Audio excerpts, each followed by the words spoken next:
was burning. It had been exactly 1 week. 7 days since the first bombs fell on Tehran, since the supreme leader was killed. 7 days of missiles, drones, sirens, shelters, evacuations, and fire. And the world, having watched in paralyzed shock, was now starting to ask a question it hadn't dared to ask before. Is anyone going to stop this? Let's start in the skies over Iran, because by day 7, the strikes had fundamentally changed. For the first time, Israel struck Iran's oil production and storage facilities. 2 major refineries and 2 storage sites were hit, including the Tonguyan oil refinery in Tehran, one of the nation's largest, and the Sharan refinery, located right inside the city limits. Think about what that means. For 6 days, the strikes had been strictly about military targets, missile launches, air defenses, command centers. Now they were hitting the economy itself, the places that fuel Iran's cities. The fuel depots ordinary Iranians depended on to heat their homes, run their cars, and keep the generators at their hospitals running. Oil storage facilities in Karaj were also struck. The IDF stated these supported the military-industrial complex. But to the families living nearby, they were just massive buildings they drove past every morning. Now they were pillars of black smoke. And yet, Iran kept firing back. Iran launched 10 separate missile attack waves at Israel over day 7. 2 missiles struck open areas in northern and central Israel. 10 waves. Every few hours, another alert. Another desperate scramble to a shelter. Another agonizing moment holding your breath. Israel had intercepted over 110 Iranian drones since the war began. Iran launched at least 6 missile waves per day, every day since March 2nd. Not once did it pause. Iran was being hit harder and harder from above, and it kept firing anyway.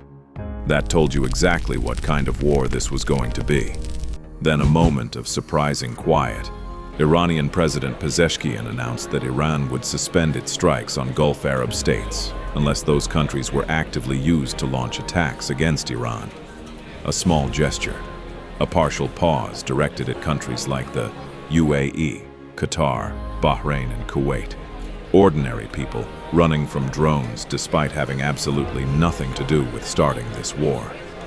But hardline figures within Iran's own leadership immediately pushed back against this small olive branch, highlighting deep fractures inside the government.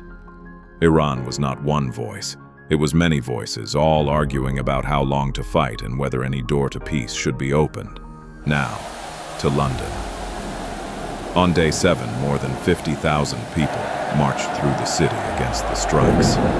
It was one of the largest anti-war demonstrations Britain had seen in years.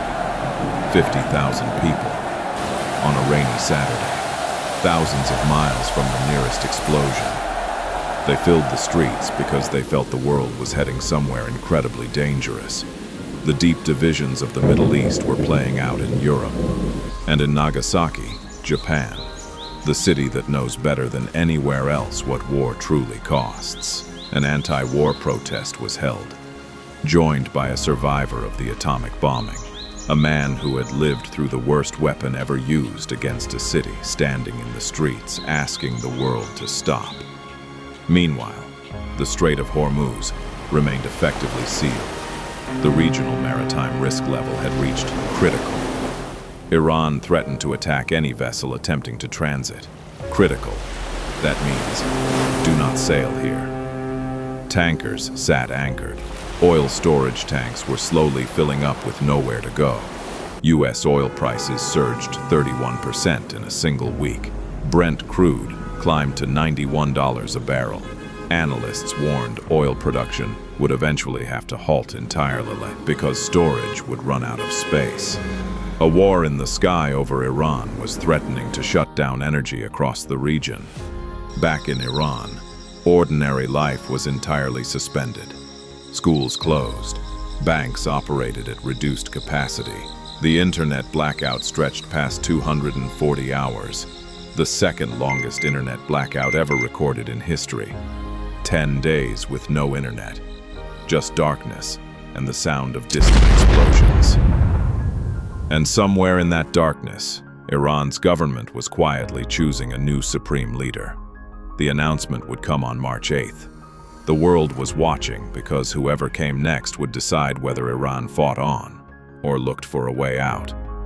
Day 7 ended with oil refineries burning in Tehran, with 50,000 marching in London, with the Strait of Hormuz completely silent.